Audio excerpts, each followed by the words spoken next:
हुंकार के साथ हाजिर हूं मैं रुमाना इसार खान। भारत के पड़ोस के एक और देश में अस्थिरता के बादल मंडरा रहे हैं। सियासी अस्थिरता की मैं बात कर रही हूं। वो बांग्लादेश जो अब से कुछ हफ्ते पहले तक एक मजबूत देश माना जा रहा था, अब वो आज अराजकता की चपेट में आ चुका है।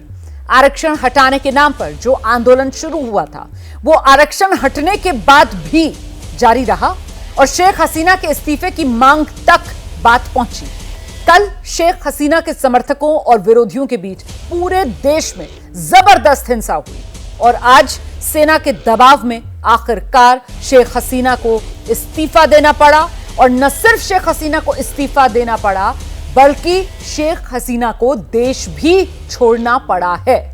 तो बांग्लादेश में बगावत और बांग्लादेश में पल पल बदलती सियासी तस्वीर पर चर्चा करने के लिए खास मेहमानों का पैनल हमारे साथ मौजूद है। पहले मैं आपका परिचय करा देती हूँ। हमारे साथ पूर्व राजदूत दीपक वोरा जी मौजूद हैं। पूर्व राजदूत जेके त्रिपाठी जी हमारे साथ यहाँ स्टूडियो में मौजूद है। साथ ही आप देख रहे हैं lieutenant general retired Sanjay Kulkarni साहब हमारे साथ मौजूद हैं, डिफेंस एक्सपर्ट, और मेरे दो सहयोगी आशीष कुमार सिंह और मनोज्ञा लोईवाल, जो इस बड़ी कवरेज में लगातार हमारे साथ बने हुए हैं और पल पल का ग्राउंड अपडेट आप तक पहुंचाने का काम कर रहे हैं। बहुत स्वागत आप सभी का। मैं वोरा सर से शुरू करूंगी। और सर, सबसे पहले आप मुझे बताइए कि बांग्लादेश में आखिरकार ये नौबत क्यों आई और इस हद तक ये नौबत आएगी कल तक? क्या आपको लग रहा था कि यही होने वाला है?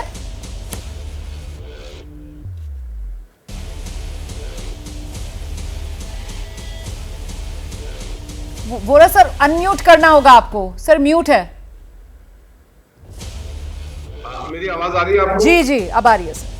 Can you hear? जी धन्यवाद। मैं कह रहा था कि मैं तारीफ कर रहा था कि आपके चैनल पर जब भी आता हूं बहुत अच्छा लगता है। शिकायत यह है कि आप एम्बेसडर जनरल साहब सबको लाते हैं, उनकी जानकारी मुझसे कहीं ज्यादा है, तो मैं कोशिश करता हूं। अभी तक हम क्या जानते हैं कि बांग्लादेश में काफी देर से प्रोटेस्ट हो रहे थे और ये ज्यादातर यंग बच्चे, स्टूडेंट्स इसको लीड कर रहे थे। हर देश में मैंने देखा है कि मेरे बहुत से देशों में रहा हूं, प्रोटेस्ट होते हैं तो यंगर पीपल करते हैं।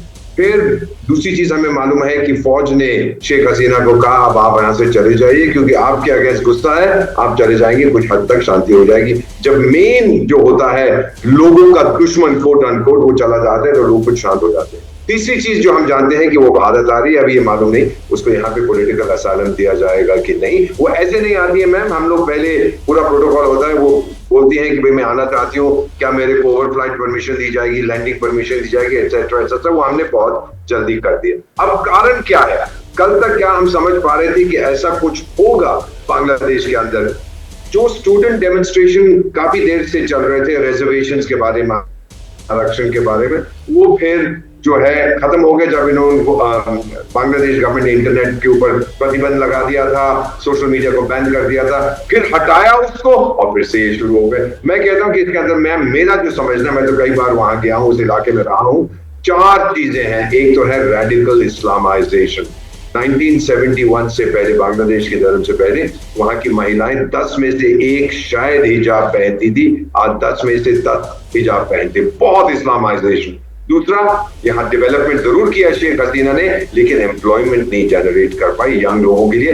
20% according to the IMF 20% unemployment है। तीसरा, क्लाइमेट चेंज बहुत सीवियर इंपैक्ट का है। और चौथा और आखिरी, फॉरेन इंटरफियरेंस। मैम, इन्होंने कोशिश की थी कि वो इलेक्शन हार जाए, पश्चिमी देशों ने, यूनाइटेड स्टेट्स में वो इलेक्शन हारी नहीं, अब वो रेजिम चेंज में लग गए। तो ये चारों का जो टॉक्सिक कॉकटेल है, इसने वहां पर एक ऐसी स्थिति पैदा कर दी थी कि शायद गृह युद्ध, सिविल वॉर हो जाती। और हम लोग शेख हसीना की दाद देते हैं कि उसने देखा कि स्थिति बहुत खराब है, वो चली गई वहां से। अब लंदन जाती है, अमेरिका जाती है, फिनलैंड जाती है, कहां जाती है से हमें I have no comment on this. But Bangladesh ने, जैसा उन्होंने शेख साहब के साथ किया था, शेख मुजीबुर रहमान के साथ, वैसा ही उनकी बेटी के साथ था। समाप्त करते हुए एक चीज बताता हूँ, 72 मार्च में मैं राष्ट्रपति भवन में था, देश की राजधानी में, ऑल इंडिया रेडियो कवर कर रहा था, जब शेख मुजीब लंदन से दिल्ली आए, दिल्ली से ढाका। उनकी बेटी गई है दिल्ली, ढाका से दिल्ली और फिर दिल्ली से शायद लंदन। देखिए कितना बदलता है, कितना वही रहता है।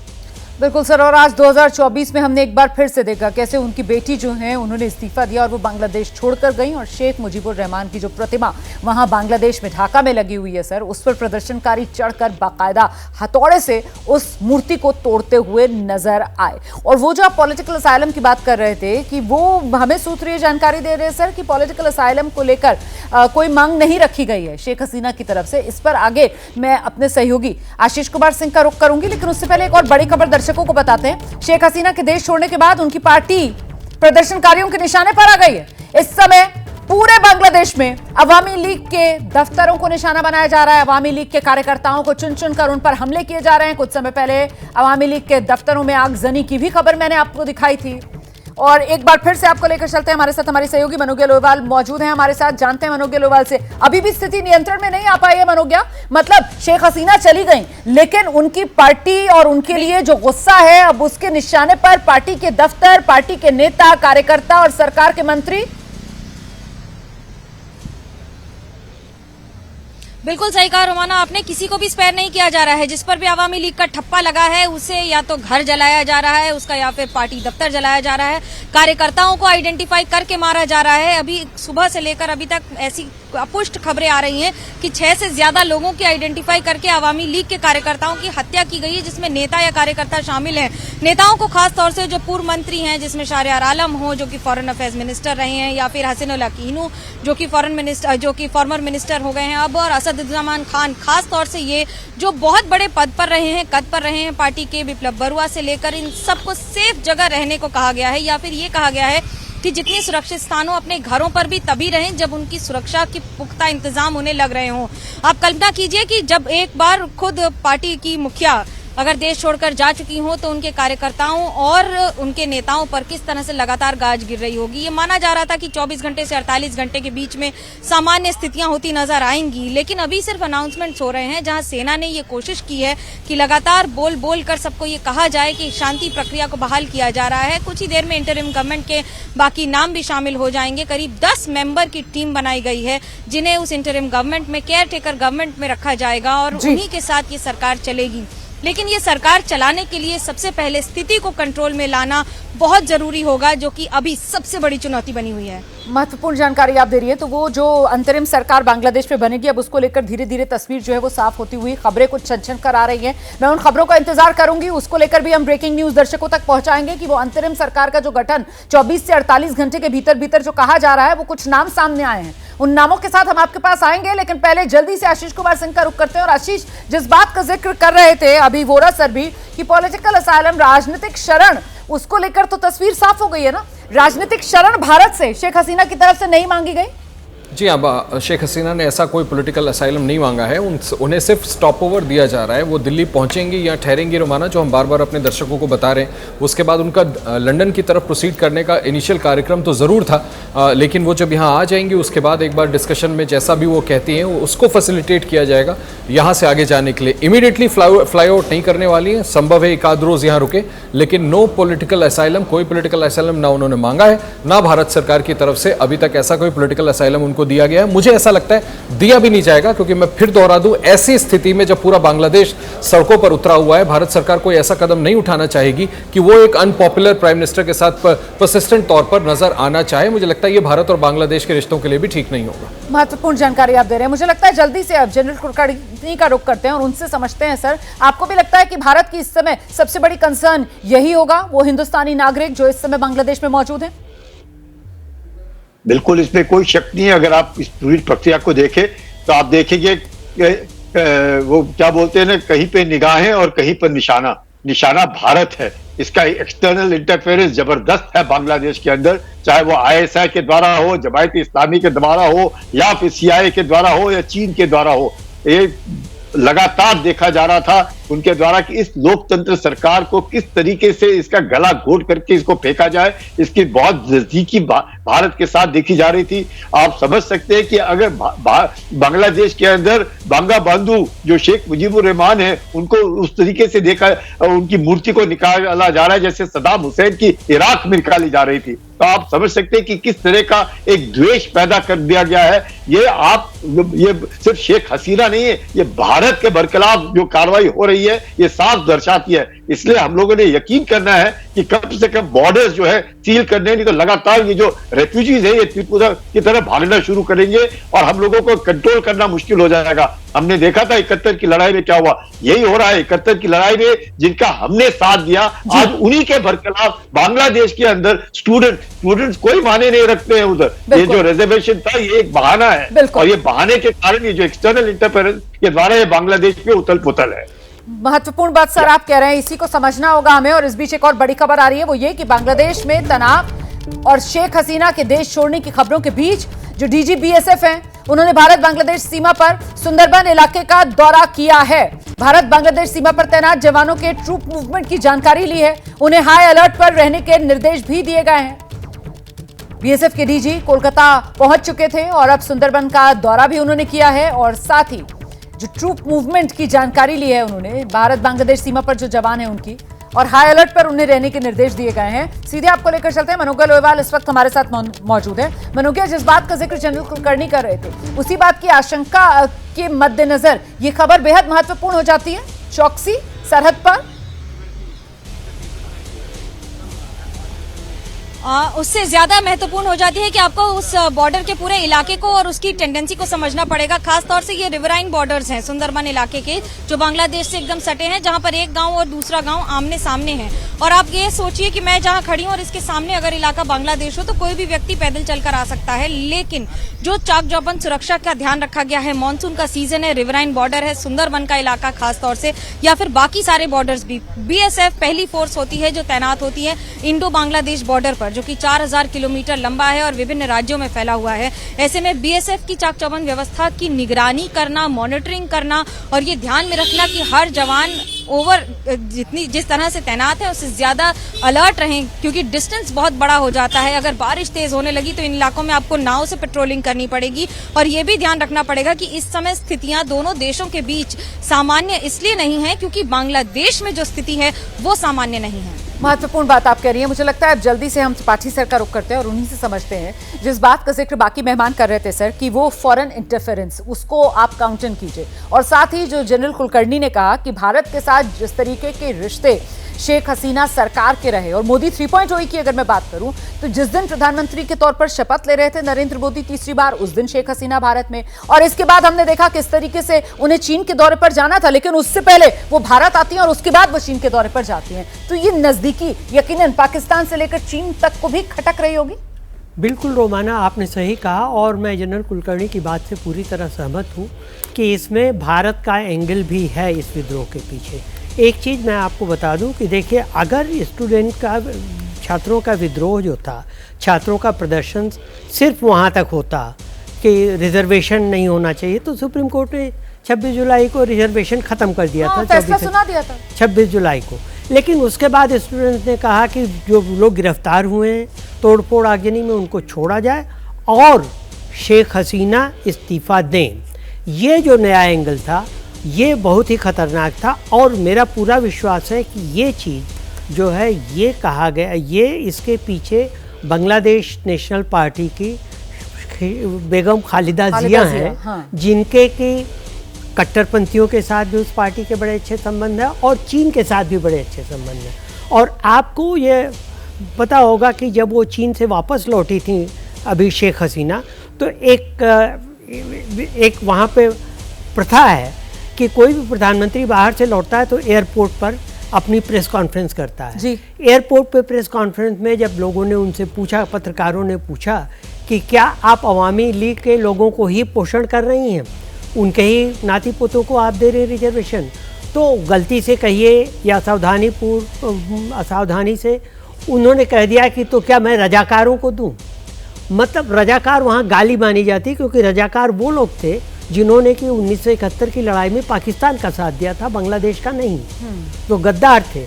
अब ऐसे में ये कहना और लोग भड़क गए, लेकिन मुझे लगता है कि इसमें चीन की यात्रा उनकी बहुत सफल नहीं रही थी। ठीक है जी। और अब यात्रा के बाद जब ये ऐसा हुआ है, हाँ जी। मैं तो देख के हैरान हूँ कि बंगबंधु मुजीब की मूर्ति तोड़ी जा रही है। बिल्कुल। देखिए शेख हसीना उसके बाद की बंगबंधु तो एक राष्ट्रपिता के तौर पे है। बिल्कुल सर, ये जो तस्वीरें हैं, आज जब ये तस्वीरें आई उस वक्त मैं भी कह रही थी कि इतिहास के पन्नों में ये काली तस्वीरों के तौर पर दर्ज की जाएंगी तस्वीरें, क्योंकि बंगबंधु और पहले राष्ट्रपति और जिन्होंने पूरी एक लड़ाई लड़ी बांग्लादेश के लिए, उनकी प्रतिमा, और देखिए कैसे प्रदर्शनकारी जो है उसी मूर्ति के कंधे पर खड़ा हुआ है, हाथ में उसके हथौड़ा है और हथौड़े से वो उसी मूर्ति का सिर और उसका चेहरा जो है उसे तोड़ने की कोशिश में। और इस बीच एक और बड़ी खबर दर्शकों को बताते हैं, शेख हसीना के इस्तीफे के बाद बांग्लादेश में जश्न मनाया जा रहा है। ढाका में प्रदर्शनकारी जो हैं वो जश्न मनाते हुए भी नजर आ रहे हैं। तो एक तरफ प्रदर्शनकारी जो हैं वो चुन चुन कर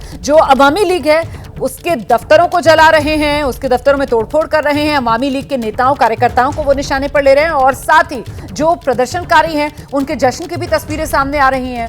मैंने आपको बताया था कैसे ये खबर सामने आने के बाद जब वहां सेना प्रमुख की तरफ से ऐलान किया गया कि शेख हसीना ने इस्तीफा दे दिया है, शेख हसीना बांग्लादेश छोड़कर चली गई हैं, उसके बाद ढाका में यूनिवर्सिटी के बाहर हजारों की संख्या में जो स्टूडेंट्स थे, जो छात्र थे, वो जुटे और उन्होंने जश्न मनाना शुरू किया। और ये जश्न जो है अब बांग्लादेश के अलग अलग हिस्सों में भी देखने के लिए मिल रहा है। ढाका में भी प्रदर्शनकारी जो है वो जश्न मना रहे हैं। देखिए किस तरीके से एक शख्स सड़क पर ही सजदा करते हुए नजर आ रहा है, मतलब वो भगवान का, ऊपर वाले का, खुदा का, अल्लाह का शुक्र अदा कर रहा है कि जो वो चाह रहे थे शेख हसीना को सत्ता से हटाना, उसमें उन्हें कामयाबी मिल गई है।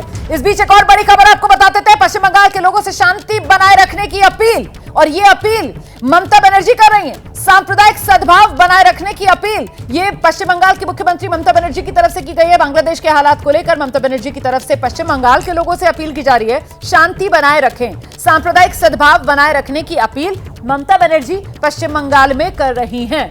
हम सीधे रुख करेंगे, हमारे साथ हमारे दो सहयोगी मौजूद हैं, मनोज्ञा लोईवाल और आशीष कुमार सिंह। आशीष से जानते हैं ये खबर जो सामने आ रही है, ममता बनर्जी पश्चिम बंगाल के लोगों से अपील कर रही हैं, क्या है ये पूरी खबर आशीष? देखिए, ममता बनर्जी ने अपील की है पश्चिम बंगाल के लोगों से, क्योंकि एकदम इमीडिएटली बॉर्डर है और इसी बात की चिंता है बीएसएफ डीजी को, जिसकी वजह से वो वहाँ पर पहुँचे थे कि किसी तरह की अप्रिय घटनाएं वहाँ ना शुरू हो जाए। लोग अगर ट्रांसग्रेस करके उस पार से इस पार आते हैं तो स्थिति बिगड़नी शुरू हो सकती है। वहाँ पर बहुत बड़ा बंगाली पॉपुलेशन है, बांग्लादेश से लोग आते जाते रहते हैं और बहुत से लोग बांग्लादेश से आकर के बड़ी संख्या में वहाँ पर सेटल्ड भी हैं। मुझे लगता है इसी वजह से प्रीएम्प्ट करते हुए बतौर चीफ मिनिस्टर उन्होंने लोगों से अपील की है कि शांति व्यवस्था बनाए रखें और कोई स्थिति पश्चिम बंगाल में ना बिगड़े। मुख्य वजह यही होगा जो ममता बनर्जी ने इस तरह की अपील की है। बिल्कुल, लेकिन वोरा सर, ममता बनर्जी बाकायदा सांप्रदायिक जो है उस लिहाज में इस खबर को देखते हुए कि सांप्रदायिक सद्भाव बनाए रखें, वो सीधे जिस तरीके की राजनीति को लेकर कटघरे में उन्हें खड़ा किया जाता है, हिंदू मुसलमान वाली राजनीति, ये बांग्लादेश में जो हो रहा है उसको भी लगता है ममता बनर्जी फिलहाल इसी नजरिए से देख रही हैं।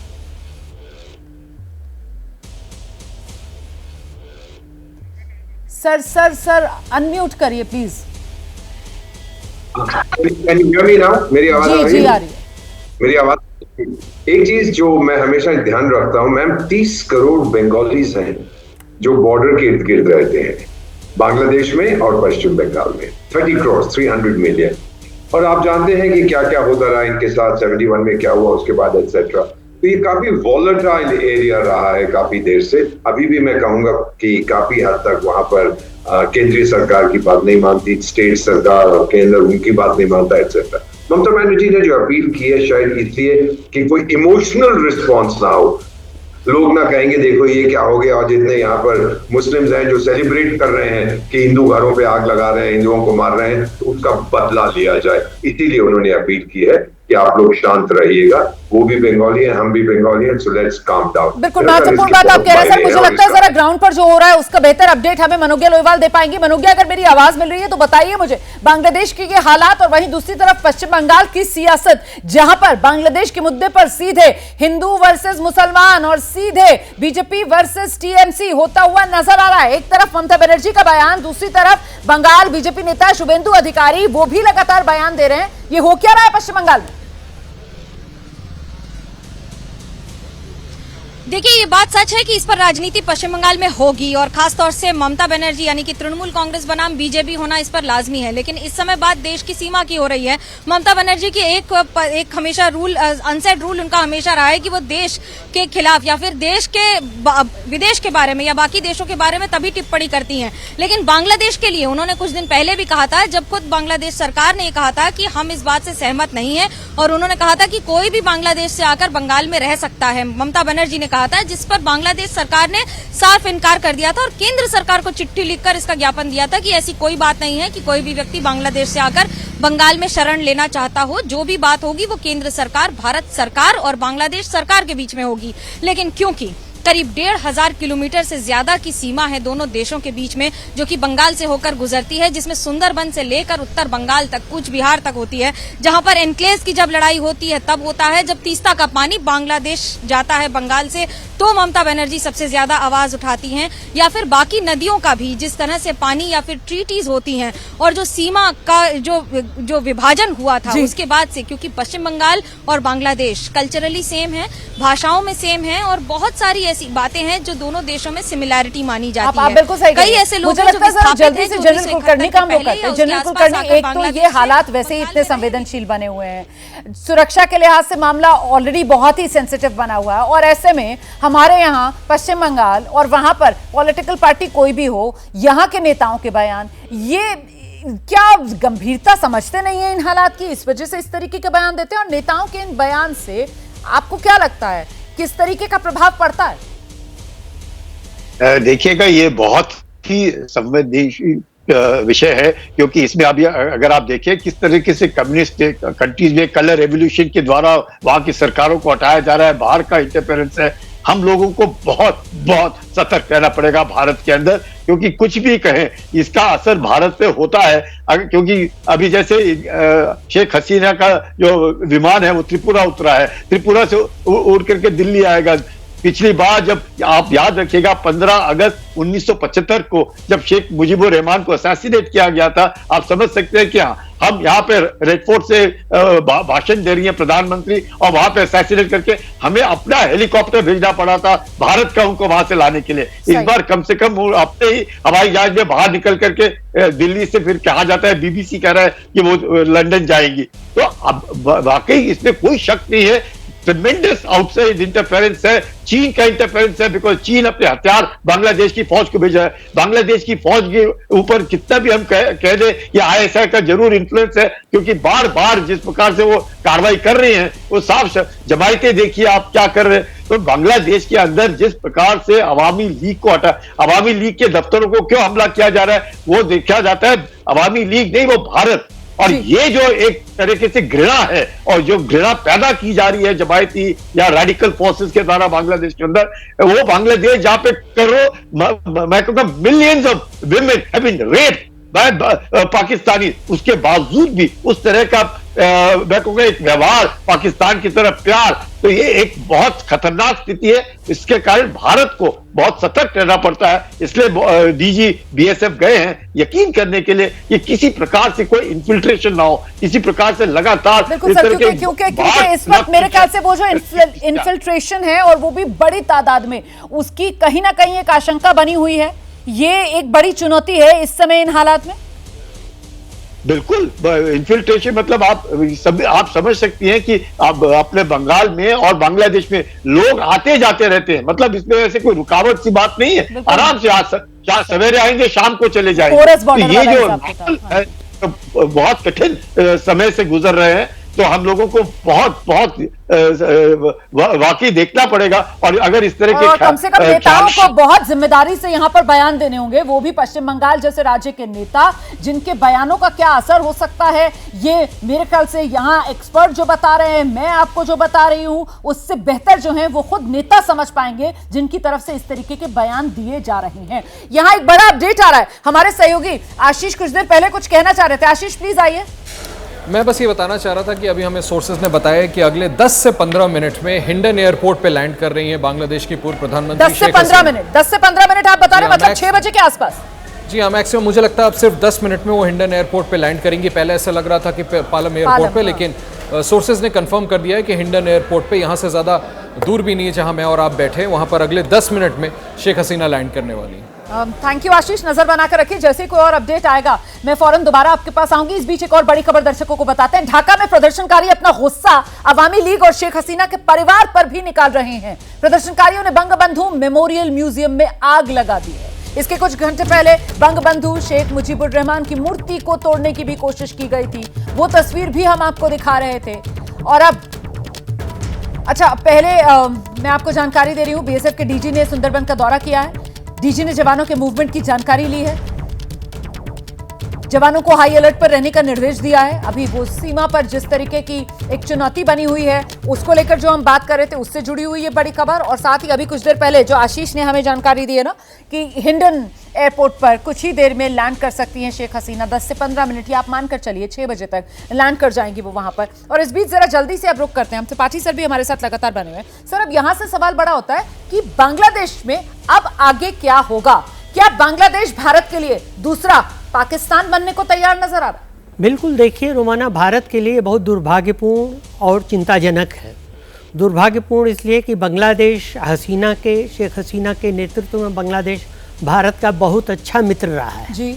और अब चिंताजनक इसलिए है कि अगर वो मित्रता की वो कड़ी ही खत्म हो जाती है शेख हसीना, तो अब क्या है कि अब बेगम खालिदा जिया रूल करेंगी, परोक्ष रूप से या प्रत्यक्ष रूप से। आपको ये बता दें कि बेगम खालिदा जिया के, आपको याद होगा, उनके हस्बैंड जो थे जियाउर रहमान, वो खुद ही सेना के थे। और बेगम खालिदा जिया की अब भी सेना से और कट्टरपंथियों से बहुत अच्छे संबंध हैं। तो अब ये माना जा सकता है कि शायद एक बात बताइए मुझे, इस साल ही 24 में चुनाव हुए थे जनवरी में बांग्लादेश में, है ना? और उससे खालिदा जिया जिनका आप जिक्र कर रहे हैं, उनकी पार्टी ने चुनाव का बहिष्कार कर दिया था, बॉयकॉट किया था, हिस्सा ही नहीं लिया था। तो क्या वहीं से नींव डल गई थी शेख हसीना के विरोध की? और क्या ये पूरा का पूरा जो आरक्षण वाला मामला है ये महज एक आप कह सकते हैं कि बहाना या दिखावा, और दरअसल इनका निशाना ही शेख हसीना और शेख हसीना को सत्ता से हटाना? ये सारा देखिए स्टेज मैनेज्ड है। पहले ठीक है, वो आरक्षण जो हुआ, आरक्षण गलत था। सुप्रीम कोर्ट ने आरक्षण को ख़त्म कर दिया, बात वहीं ख़त्म हो जानी चाहिए थी। लेकिन उसमें नई नई मांगें लगाई गई कि गिरफ्तार लोगों को तुरंत छोड़ा जाए, भले उन्होंने आगजनी की हो, हिंसा की हो, शेख हसीना इस्तीफ़ा दें। और इसके पीछे देखिए, मैं जनरल कुलकर्णी की बात से पूरी तरह सहमत हूँ कि आप देखिए जियो पॉलिटिकल स्टेज में भारत के एक और पाकिस्तान था दुश्मन पश्चिम में, उत्तर में चीन, पूर्व में बांग्लादेश था मित्र, दक्षिण में मालदीव था, मालदीव और श्रीलंका जो कि ऊपर नीचे होते रहते हैं जिनके साथ रिलेशन। चीन को दिया गया ये तीस्ता नदी का प्रोजेक्ट छीन लिया गया था बांग्लादेश द्वारा, भारत को दिया गया। फिर उसके पहले चीन ने बांग्लादेश के दक्षिण में एक छोटे टापू को लेने की पेशकश की थी जिस पे वो अपना नौसैनिक अड्डा बनाना चाहता था, बांग्लादेश ने इनकार कर दिया। तो अब चीन के और पाकिस्तान के दोनों के हित में था कि भारत के पूर्व में भी एक दुश्मन गवर्नमेंट बैठा दी जाए ताकि भारत एक तरह से चारों ओर से घिर जाए। हाँ। ये बहुत बड़ा हमारे लिए चैलेंज और संकट है। तो वोरा सर, यहाँ जिसको हम डिकोड कर रहे हैं कि देखिए किस तरीके से ये दुनिया के नक्शे पर ये सियासी शय और मात का खेल, वो बिसात जो बिछाई गई है, तो इसमें अब ये पूर्वी हिस्से में भी भारत के, जहां पर एक मित्र देश बांग्लादेश, वहां पर अपनी नापाक साजिश में वो नापाक पाकिस्तान और उसका वो मित्र चीन, वो कामयाब होते हुए नजर आ रहे हैं सर? मुझे नहीं नजर आ रहे कामयाब होते हुए। एक चीज हमें याद रखनी है, अभी हम बात कर रहे थे कि शेख हसीना थी तो सब कुछ ठीक था, उसकी 76 साल की उम्र है, कब तक वो रहती और 1500 साल को जाना था। मेरा ये मानना है कि हमारी ब्रांड एक्विटी बांग्लादेश में बहुत गहरी है। वो जानते हैं कि भारत ने उनकी मदद की है। वो इंडिया आउटवार्ड का चला था जो मालदीव में हुआ था, कोई खास उसका असर नहीं पड़ा था। वहां की फौज, जो सीनियर लोग हैं, वे याद रखते हैं कि हमने कितनी मदद की थी उस देश के जन्म में, और फौज की अहम भूमिका है। तो मैं नहीं ये समझता कि वो चीन को बेच दे देंगे, पाकिस्तान को बेच दे देंगे, अमेरिका को दे देंगे। क्यों? उनको क्या फायदा होने वाला है उससे? ये सिचुएशन थोड़ी देर के लिए अनसर्टेन रहेगी। उसके बाद बांग्लादेश की जो जनता है वो समझ जाएंगे और अभी भी जानते हैं कि हमारा मित्र भारत है। गुस्सा निकल जाएगा, ठंडा हो जाएगा, नई सरकार आएगी, government of national unity interim सरकार आएगी, इलेक्शंस होगी, उसके बाद आप देख लीजिएगा। मतलब ये इंटरनल डायनामिक्स है। आप ये कह रहे हैं कि वजह भले ही 4 अलग अलग हो जो आपने शुरू में गिनाई, लेकिन ये इंटरनल डायनामिक्स है और कुछ वक्त के बाद जब ये गुस्सा बाहर निकल जाएगा, जब ये एंगर वेंट आउट हो जाएगा, तो फिर वही जो पहला था मामला, उसी तरीके का हमारा और बांग्लादेश का रिश्ता, उस पर कोई खास फर्क नहीं पड़ेगा। आप ये कह रहे हैं ना सर? इस पर आप और जरा सा जानकारी दर्शकों को दीजिएगा। लेकिन मैं पहले जरा तस्वीरें दिखाना चाहती हूँ। वो जो ढाका में प्रदर्शनकारियों ने अपना गुस्सा निकाला है ना, जो वोरा सर कह रहे हैं कि गुस्सा निकलने दीजिए, तो वो गुस्सा निकल रहा है लगातार। सड़कों पर उतरे हुए प्रदर्शनकारी गुस्सा निकाल रहे हैं। अवामी लीग, वही पार्टी जिस पार्टी से शेख हसीना आती हैं, उनकी पार्टी के दफ्तरों को निशाने पर लिया जा रहा है, उनकी पार्टी के कार्यकर्ताओं को निशाने पर लिया जा रहा है। और ये जो तस्वीर आप देख रहे हैं, ये प्रदर्शनकारियों ने बंगबंधु मेमोरियल, मतलब शेख हसीना के पिता शेख मुजीबुर रहमान, उनकी याद में जो बंगबंधु मेमोरियल बना हुआ है ढाका में, उसको आग लगा दी। ये तस्वीर आप देख रहे हैं। और इसके कुछ घंटे पहले बंगबंधु शेख मुजीबुर रहमान की मूर्ति को तोड़ने की भी कोशिशें की गई। तो मूर्ति इतनी मजबूत थी कि चाहकर भी प्रदर्शनकारी उसको तोड़ नहीं पाए, लेकिन कोशिश प्रदर्शनकारियों की तरफ से कोई छोड़ी नहीं गई। देखिए किस तरीके से लाठी डंडे लेकर प्रदर्शनकारियों का हुजूम, इस मूर्ति को घेरा हुआ है, इस मूर्ति पर चढ़ गए, कंधे पर पहुंचे, हाथ में हथौड़ा लेकर प्रदर्शनकारियों ने मूर्ति का सिर और चेहरे पर खूब वार किए। तो ये मूर्ति आप देख रहे हैं और दूसरी तरफ ये आग की लपटें, ये बंगबंधु जो म्यूजियम है उसको जलाकर खाक करने की कोशिश। इस बीच बांग्लादेश में संसद के भीतर भी आंदोलनकारी घुस गए। तस्वीरें आप देख रहे हैं, प्रधानमंत्री आवास के भीतर प्रदर्शनकारी घुसे हुए, वो लगातार आप देख रहे हैं आज दोपहर से तस्वीरें। लेकिन अब मैं आपको बताने जा रही हूं कैसे ये प्रदर्शनकारी बांग्लादेश की संसद के भीतर घुस गए, संसद में भयंकर तोड़फोड़ की।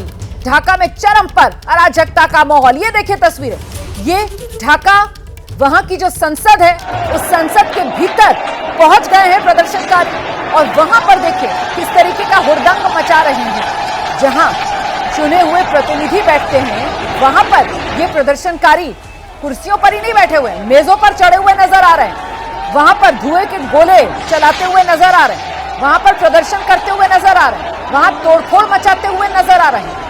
ये अराजकता है।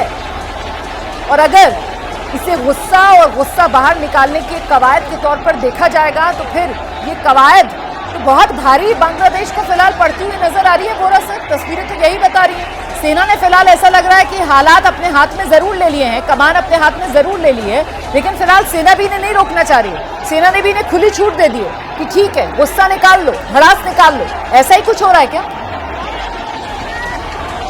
100% मैं 6 देशों में आपका राजदूत रहा हूँ। ये मैंने कई बार देखा, 51 साल मुझे हो गए कूटनीति में। मैंने ये सूडान में देखा है, 30 साल के जो वहां पे राष्ट्रपति थे, जब बाहर निकाला गया तो उनकी पार्टी के दफ्तर तोड़ दिया, ये तोड़ दिया, वो कर दिया, उसके बाद लोग शांत हो गए। ये मैंने जिम्बाब्वे में देखा है, जब वहां के जो राष्ट्रपति 100 साल के थे, वो रॉबर्ट मुगाबे, जब वो वहां से गए तो यही गुस्सा निकाला गया था। ये मैंने इथियोपिया में भी देखा।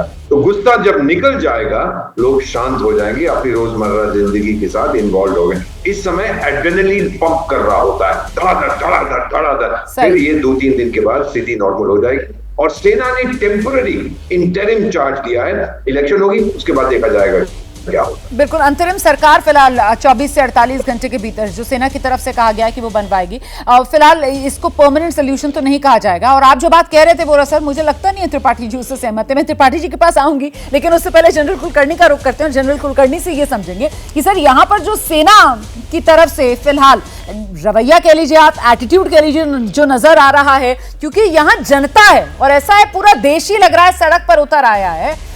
इसको लेकर क्या मतलब आप क्या बताएंगे कि सेना का नजरिया यहाँ पर क्या होगा सर? ये इतनी खुली छूट इन हुड़दंगइयों को, मैं तो हुड़दंगे ही कहूंगी सर इनको, फिलहाल इन तस्वीरों को देखकर।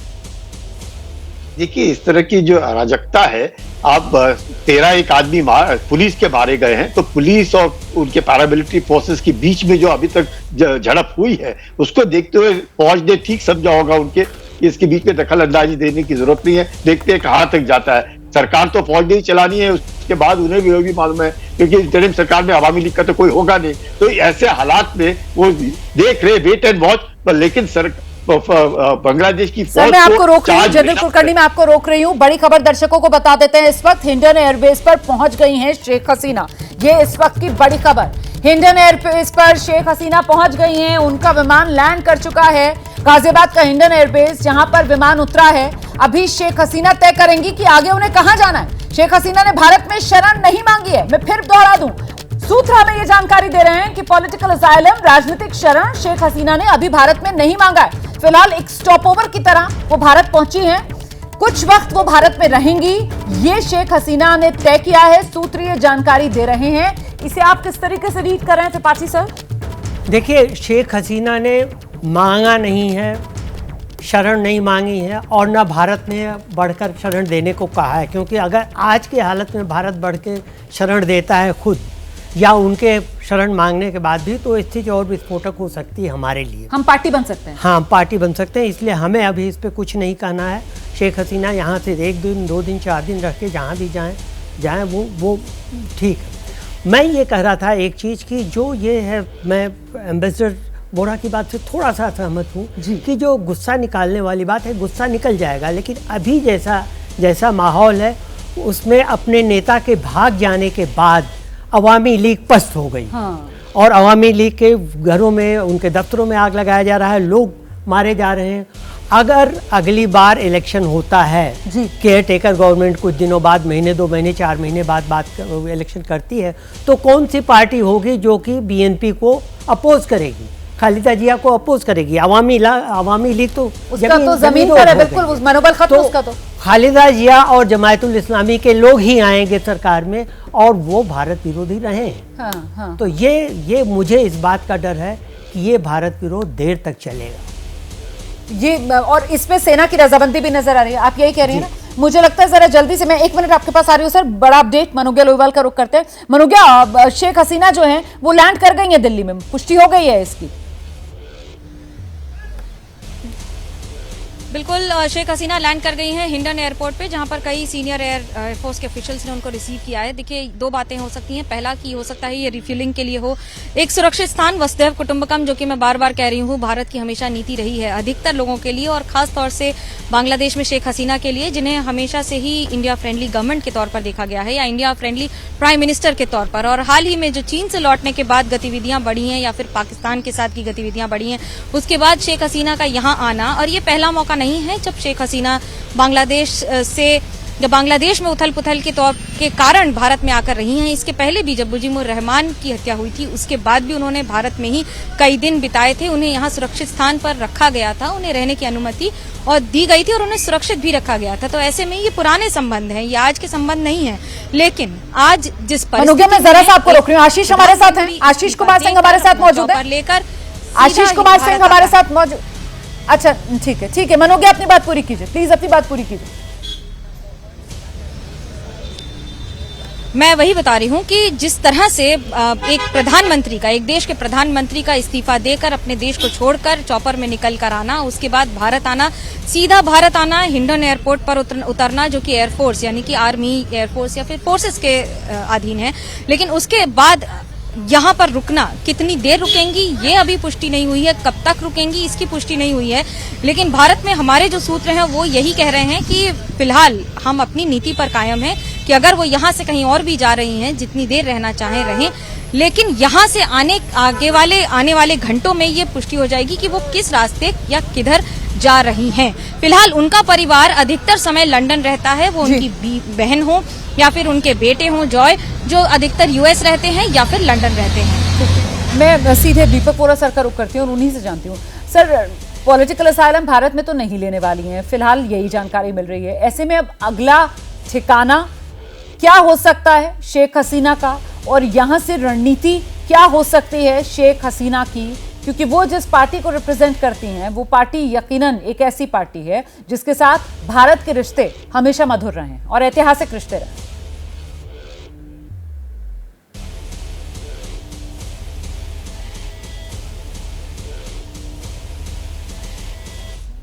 दीपक वोरा सर, आपसे सवाल है सर। आवाज मेरा पर्सनल मानना है, अगर मैं उनका सलाहकार होता तो मैं उनसे कहता कि आप इंग्लैंड मत जाइए वहां गए, क्योंकि गुजरात मुझे आपको मेरी आवाज आ रही है? जी आ रही है।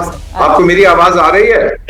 जी, मैं इतना ही कहना चाहता था मैम, अगर मैं शेख हसीना का सलाहकार होता मैं उनसे कहता लंदन मत जाइएगा, वो तो थका हुआ देश है और बहुत बड़ी बांग्लादेशी कम्युनिटी है, न जाने वहां पर क्या हो जाएगा, आपकी जान पे भी खतरा हो सकता है। तो कहीं नॉर्दर्न यूरोप में फिनलैंड, स्वीडन चले जाइए जहां पे ज्यादा लोग नहीं है, कुछ देर वहां आराम करिएगा, बांग्लादेश की सिचुएशन को ऑब्जर्व करिए। अगर आप देखते हैं कि वहां पे इलेक्शन होने वाले हैं तो फिर अपनी पार्टी को इलेक्शन लड़ने दीजिएगा, उसके बाद देखा जाएगा क्या होता है। ये मेरी उनके लिए राय होती, मेरा नहीं ख्याल वो इंग्लैंड जाएंगी।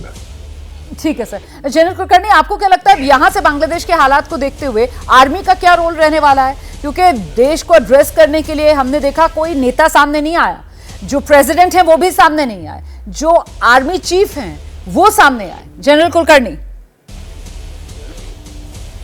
मुझे लगता है जनरल कुलकर्णी से हमारा संपर्क नहीं हो पा रहा है। मैं वोरा सर का ही रुख करती हूँ। वोरा सर, अगर आपको मेरी आवाज मिल रही है, यही सवाल आपसे सर। दोहराइए अपना सवाल। सर, मेरा सवाल यह है कि आर्मी का यहां से कितना महत्वपूर्ण रोल अब बांग्लादेश में रहने वाला है, क्योंकि प्रेसिडेंट तो वहां पर है लेकिन वो सामने नहीं आए। जी जी जी जी मैम, कई बार आर्मी ने इंटरवीन किया है बांग्लादेश में, आप जानती हैं। और अब मैम वो दौर था ना जब हमारे इलाके में भी, हमारे एरिया में भी आर्मी बार बार इंटरफियर करती थी, पाकिस्तान में भी। अब ये नहीं होने वाला है, वो टाइम निकल गया है। तो मुझे लगता है कि आर्मी जरूर पीछे से सरकार चलाने की कोशिश करेगी, लेकिन एक डेमोक्रेटिक फ्रंट रखेगी, नहीं तो उसकी बहुत आलोचना होगी। उन्होंने IMF से भी पैसे मांगे, इधर से उधर से। अगर को हो जाता है तो वो पैसे में मिलने की संभावना कुछ कम हो जाएगी। तो मेरा ये मानना है, और मैंने कई अपने बांग्लादेशी दोस्तों से बात की है, कि आर्मी जो है इंटरिम सरकार बनाएगी, इलेक्शन होगी, जो भी पार्टी आती है तो पीछे से आर्मी उनको गाइड करेगी। लेकिन उन्होंने स्पष्ट रूप से कहा है, अभी गुस्सा है लेकिन हम भारत से, और मैं बड़े ध्यान से ये कह रहा हूं, हम भारत से अलग नहीं जी सकते। हमारा सहारा, जब हमारी स्थिति खराब होती है, हम भारत के पास ही भागते हैं। बिल्कुल महत्वपूर्ण बात आप कह रहे हैं सर। इस बीच एक और बड़ी जानकारी दर्शकों को दे दूं। शेख हसीना जो हिंडन एयरबेस पर पहुंची हैं, और बड़ी खबर अब ये मिल रही है कि शेख हसीना कुछ घंटे नहीं बल्कि अभी कुछ दिन भारत में रुकेंगी। देखिए, ये बेहद महत्वपूर्ण खबर है। शेख हसीना आगे क्या करने वाली हैं, भारत से वो कहां का रुख करेंगी, अगला ठिकाना शेख हसीना का क्या होगा, अगला रणनीतिक कदम शेख हसीना का क्या होगा, इसको लेकर शेख हसीना अभी विचार करेंगी, मंथन करेंगी, और अभी कुछ दिन शेख हसीना भारत में ही रुकेंगी। गाजियाबाद के हिंडन एयरबेस पर शेख हसीना का विमान लैंड किया, कुछ समय भारत में रहेंगी शेख हसीना, सूत्र ये जानकारी दे रहे हैं। आगे वो कहां जाने का फैसला करती हैं, वो लंदन जाती हैं या फिर किसी और देश को चुनती हैं, इसको लेकर शेख हसीना की तरफ से ही अंतिम फैसला लिया जाएगा। लेकिन उस पर अभी विचार करेंगी शेख हसीना, और इसके लिए कुछ समय वो दिल्ली में ही रुकेंगी, भारत में ही रुकेंगी, ये जानकारी सामने आ रही है। दिल्ली में ही रुकेंगी, ये जानकारी सामने आ रही है। वोरा सर लगातार हमारे साथ बने हुए। वोरा सर, इस सारी स्थिति के बीच, इन हालात के बीच अब भारत, हमारी नजर कहां पर होनी चाहिए सर?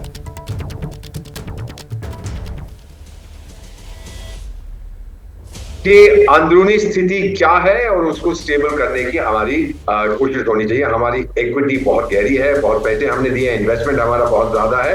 बांग्लादेश के लोग जो है ना, जो भी सरकार बनेगी, अगर बहुत सताओगे, बहुत तंग करोगे, बहुत एंटी इंडियन चीजें कहोगे, तो इन्वेस्टमेंट भाग जाएंगी और किसी देश से आने वाली नहीं है। अमरीकी तो बहुत कुछ कहते हैं, पाकिस्तानी बहुत कुछ कहते हैं, उनके पास पैसा नहीं है इन्वेस्ट करने के लिए। चीन भी सतर्क हो गया, वो भी कुछ नहीं करेगा। तो मेरा ये मानना है मैम कि हम यही बताने की कोशिश करेंगे उनको कि हम आपके मित्र हैं, हमारी जो इन्वेस्टमेंट्स हैं वो वहीं रहेंगी। याद होगा जब तालिबान भी आ गया था काबुल के अंदर, अफगानिस्तान के अंदर, हमने अपनी इन्वेस्टमेंट्स वापस नहीं ली थी, हमारी कंपनियां वहीं रही थी जो काम कर रही थी, और तालिबान ने कहा कि आप अपने प्रोजेक्ट्स कंप्लीट करिए, कुछ आगे बढ़िए। तो बांग्लादेश भी ये जानता है, चाहे पावर सेक्टर है, चाहे इंफ्रास्ट्रक्चर, जो भी हमने इन्वेस्टमेंट किया है वो उनके फायदे के लिए है, ना हमारे फायदे के लिए। ये सब कुछ जानते हैं। गुस्सा है। बहुत शुक्रिया वोरा सर, समय इतना ही है मेरे पास अभी इस शो के लिए। बहुत शुक्रिया आपका। जनरल कुलकर्णी, आपका भी बहुत शुक्रिया। सभी खास मेहमानों का बहुत शुक्रिया हमारे साथ बने रहने के लिए। तो कुल मिलाकर बांग्लादेश में बगावत, शेख हसीना का बांग्लादेश में प्रधानमंत्री पद से इस्तीफा, बांग्लादेश छोड़कर शेख हसीना इस समय भारत पहुंच चुकी हैं। और बड़ा अपडेट ये कि अभी कुछ समय शेख हसीना भारत में ही रुकेंगी और आगे की रणनीति बनाएंगी। इस खबर पर हमारी नजर लगातार बनी हुई है।